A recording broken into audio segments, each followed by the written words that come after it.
રાધે રાધે, જય સિયારામ. રાધે રાધે, જય સિયારામ, જય સિયારામ. આપણે શ્રી શ્રી રૂપ ગોસ્વામી અને સનાતન ગોસ્વામીનું ચરિત્ર ચાલે છે.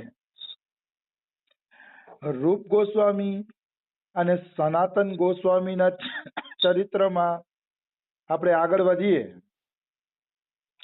તો દ્વાપર યુગની અંદર ભગવાન શ્રી કૃષ્ણના પ્રપૌત્ર હતા વજ્રનાભજી. દીકરાના દીકરાના દીકરા પ્રપૌત્ર હતા વજ્રનાભજી. ઈ વજ્રનાભજીએ કાનુડાની કેટલી મૂર્તિ પ્રગટ કરી અને એની સ્થાપના કરેલી હતી. અનેકો મૂર્તિઓની સ્થાપના વજ્રનાભ દ્વારા કરવામાં આવેલી હતી. વજ્રનાભ એવા ભગવાન શ્રી કૃષ્ણના ભક્ત હતા એટલે એને કૃષ્ણની કેટલી મૂર્તિની સ્થાપના કરી હતી. ઈ મૂર્તિમાં એક મૂર્તિ હતી ગોવિંદદેવજીની. ગોવિંદદેવજીની એક મૂર્તિ હતી, એ પણ વજ્રનાભે સ્થાપિત કરેલી હતી, પણ કાળક્રમે ઈ મૂર્તિ વૃંદાવનના ગોમાટીલામાં દબાઈ ગઈ હતી કાળક્રમે. અને ઈ મૂર્તિને રૂપ ગોસ્વામી પ્રગટ કરે છે. એનું એક કારણ છે કે જાગ્રત ઠાકુર જ્યારે જમીનમાં દટાઈ જાય કે કોઈ કાળસર વિધર્મીનું આક્રમણ થાય એટલે આ લોકો મૂર્તિને જમીનમાં દાટી દેતા. તો પછી એ મૂર્તિ જમીનમાં દટાયેલી રહેતી, પણ એ મૂર્તિ શું કામ પાછી જાગ્રત થાય છે? એને પણ ભક્તોની સેવા લેવાનો લોભ જાગે છે. એ મૂર્તિ જમીનની અંદર અકળાય છે એટલા માટે કારણ કે એ પણ ભગવાન છે અને ભગવાન પ્રેમના ભૂખ્યા છે, ભક્તોની સેવા લેવાના ભૂખ્યા છે. ભક્તોની સેવા વગર એને પણ હાલતું નથી. એટલા માટે ભગવાન શ્રી કૃષ્ણ જે છે એ રૂપ ગોસ્વામીને સ્વપ્ન આપે છે. સ્વપ્ન આપી અને એમ કહે છે કે હું રૂપ ગોસ્વામીને કહે છે ગોમાટીલામાં દટાયેલો છું, તું ત્યાંથી મારો ઉદ્ધાર કર. એટલે રૂપ ગોસ્વામી આશ્ચર્ય પામી ગયા કે મને કેમ આ બાળક સ્વપ્નમાં આવું કહેતો હશે, ગોમાટીલામાં દટાયેલો છું ના તેને કાંઈ એને સમજાણું નહીં રૂપ ગોસ્વામીને. પછી એને બીજે દિવસે હાચુકા જ એક બાળક આવ્યો. જેવો એને સ્વપ્નમાં જોયો હતો એવો જ બાળક હાચુકા એની પાસે આવ્યો અને આવીને એમ કહે છે મહારાજજી હું કે વૃંદાવનનો ગોવાળિયો છું કે, અને મારી ગાયોમાંથી એક ગાય રોજ અલગ પડીને ગોમાટીલામાં જાય છે કે, અલગ પડી ગોમાટીલામાં જાય છે અને ગોમાટીલામાં દૂધની ધાર કરે છે, દૂધની ધાર વરસાવે છે કે. તો મને સમજાતું નથી કે એ ગોમાટીલામાં દૂધની ધાર શા માટે વરસાવે છે કે, ઈ મને સમજાતું નથી, ઈ મારા જાણમાં હરખું કે આવતું નથી કે. તો કે અચ્છા, તો ચાલ આપણે એ જગ્યા જોવા જઈએ કે અહીંયા દૂધની ધાર શા માટે વરસાવે છે. તો રૂપ ગોસ્વામી ગયા તો એને તો સ્વપ્નમાં જે જગ્યા દેખાઈ હતી કે આજ ગોમાટીલા નીચે હું દબાયેલો છું, એ જ જગ્યા એને પ્રત્યક્ષ જોઈ. ત્યારે એને ખબર પડી ગઈ કે અહીંયા ગાય દૂધની ધાર વરસાવે છે, એનું કારણ છે અહીંયા ઠાકોર બિરાજમાન છે. ઠાકોર મને સંકેત આપે છે કે મને બારે કાઢો, હું અહીંયા બિરાજમાન છું. ભાઈ ઠાકોરને પણ થોડું બંધનમાં ગમે, એ પણ ભક્તોની સેવા લેવા માટે મુક્ત રીતે પ્રગટ થાય છે, જાગ્રત રૂપમાં પ્રગટ થાય છે. એમ નહીં કે મૂર્તિ રૂપમાં, મૂર્તિમાં સાક્ષાત જાગ્રત રૂપે ભગવાન પ્રગટ થાય છે. એમાં કોઈ એટલે કોઈ પણ પ્રકારની શંકા નથી. પછી તો રૂપ ગોસ્વામીએ વ્રજવાસીઓને બોલાવ્યા અને બોલાવીને કીધું કે ચાલો ચાલો આ જગ્યા ઉપર ખોદકામ કરો. એ કહે અહીંયા ભગવાનની મૂર્તિ છે એમ મને સ્વપ્ન આવ્યું છે કે ખોદકામ કરો ઝડપથી. એટલે વ્રજવાસીઓએ એ જગ્યા ઉપર ખોદકામ કર્યું ને વ્રજવાસીઓ એ જગ્યા ઉપર તો સાચું કાજ ગોવિંદદેવજીની સુંદર મજાની મૂર્તિ નીકળે છે, દિવ્ય મજાની મૂર્તિ નીકળે છે. અને એટલી સુંદર મૂર્તિ હતી ગોવિંદદેવજીની કે એના માટે રૂપ ગોસ્વામીને એક શ્લોક લખવો પડ્યો. એ મૂર્તિ જ એટલી દિવ્ય હતી, એટલી તેજસ્વી હતી કે રૂપ ગોસ્વામીને એના માટે એક શ્લોક લખવો પડ્યો. શ્લોક એવો લખ્યો છે કે હે સખા, જો બંધુ બાંધવોના સંગમાં તારી આસક્તિ હોય કે તો કેસી ઘાટની નજીક જે આ ભગવાન બિરાજમાન છે, ગોવિંદદેવજી બિરાજમાન છે, એના દર્શન ન કરતો, એના દર્શન કરીશ તો તારો સંસાર સ્વાહા થઈ જશે. મતલબ તારા સંસારના સુખ નષ્ટ થઈ જશે. એટલે તું ગોવિંદ, મતલબ એનો અર્થ એવો થયો કે ભગવાનનું એવું દિવ્ય સુખ મળશે કે એ દિવ્ય સુખ સામે તારા સંસારના સુખો ફીકા પડી જશે. એનો અર્થ એવો નથી કે ગોવિંદદેવજીના દર્શન કરે એ બધા દુઃખી થઈ જશે, એમ નથી એવો ભાવ. ભાવ એવો છે કે જે એના દર્શન કરશે એ દર્શનના આનંદના સાગરમાં એવો ડૂબી જશે કે પછી એને કોઈ પણ પ્રકારનું સાંસારિક જ્ઞાન કે સાંસારિક ભાન રહેશે નહીં. એટલા માટે એમ કે છે કે તમે ગોવિંદદેવજીના દર્શન કરતા નહીં. એટલે ગોવિંદદેવજીના દર્શન કરવાની ના પાડે છે. મતલબ દર્શન કરવા હોય તો ક્યારે કરજો? જ્યારે ગોવિંદદેવજીનું બની જ જવું હોય અને ભગવાનનું બનવા માટે પૂર્ણ સમર્પણ કરી જ નાખવાનું હોય, ત્યારે માનવાનું કે હવે દર્શન કરવાની છૂટ છે. પણ સંસારમાં મમતા હોય, આસક્તિ હોય, સંસારના કાર્ય બાકી હોય તો એને તો ગોવિંદદેવજીના દર્શન કરવા જ નહીં, કારણ કે એ દર્શન કરશે ને તો સંસારના કામનો રહેશે નહીં. આમ પણ લાજ કે ઉપર ગાજ પરો વ્રજ રાજ મિલે સોઈ કાજ કરો રી. ગોપીઓની સરસ મજાની ઉક્તિ છે. લાજ ઉપર ગાજ એટલે વીજળી પડો, લાજને રાખીને શું કરશી? વ્રજરાજ કૃષ્ણના દર્શન થાય ને એવું કઈક કરો છે કે જેથી અમને કૃષ્ણના દર્શન થાય. આવી વસ્તુ છે. તો ભગવાન કૃષ્ણના દર્શન ઈ જ આ જગતમાં સાર છે. એમાં કોઈ એટલે કોઈ શંકા નથી. આજે હું આ એક જગ્યાએ નવરો હતો તો કૃષ્ણ લીલા જોતો હતો. એમાં ભગવાન કૃષ્ણ મથુરા જાતા હતા ને તો ગોપીઓ બધી રસ્તા વચ્ચે સુઈ ગઈ હતી. વચ્ચે ગોપીઓ કે રથ અમારી ઉપરથી લઈ જાવી કે, કારણ કે કૃષ્ણ વગર અમે જીવવા માંગતા નથી.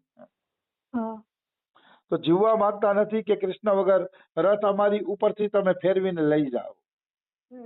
એમાં ગોપીઓની એક વાત સાચી હતી. સાચી એ હતી કે કૃષ્ણએ વચન આપ્યું હતું કે વૃંદાવન પરિત્યજ્ય પાદ મેકમ ન ગચ્છતિ.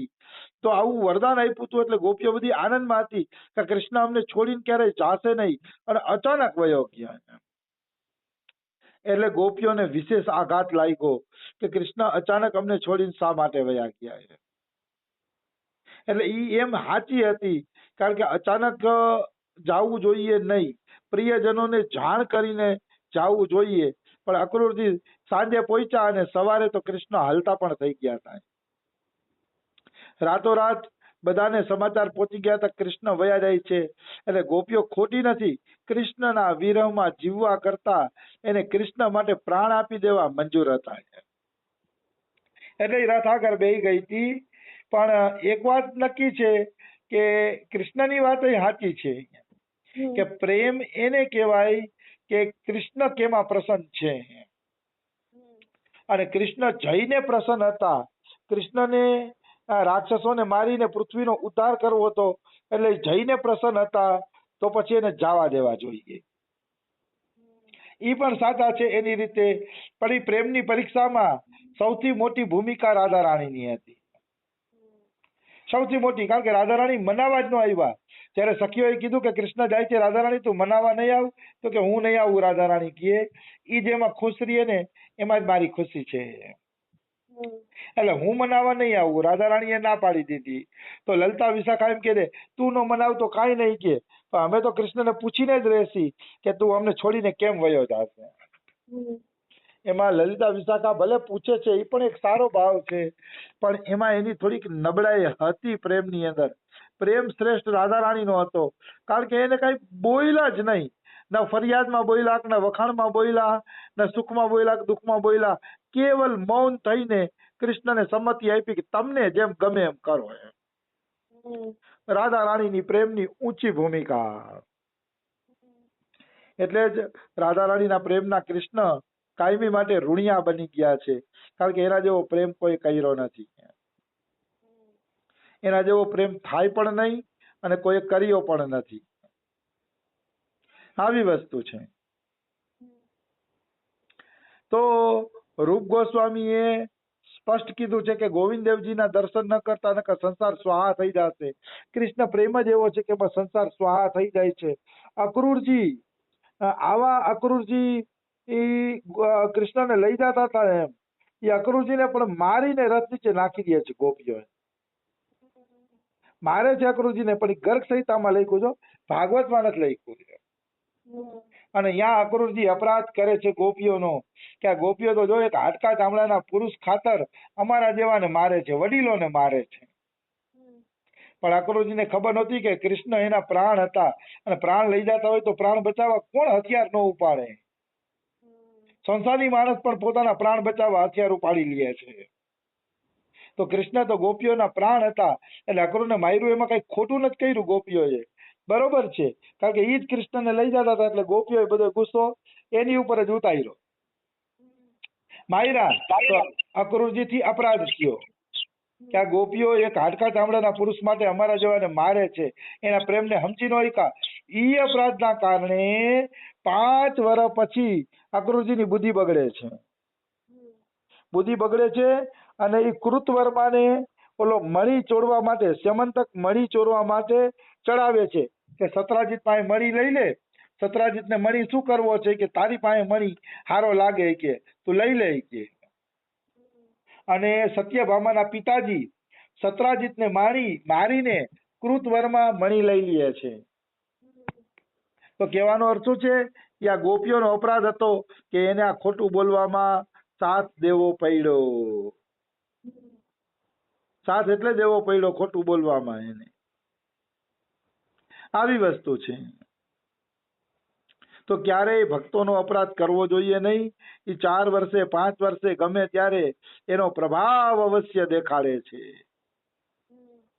ભક્ત અપરાધનો પ્રભાવ અવશ્ય પડે છે, એમાં કોઈ શંકા નથી.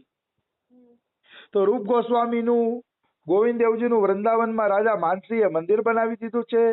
રાજા માનસીજીએ એ મંદિર 7 માળનું બનાવ્યું, પૂરા 7 માળનું વિશાળ મંદિર બની ગયું રૂપ ગોસ્વામીનું.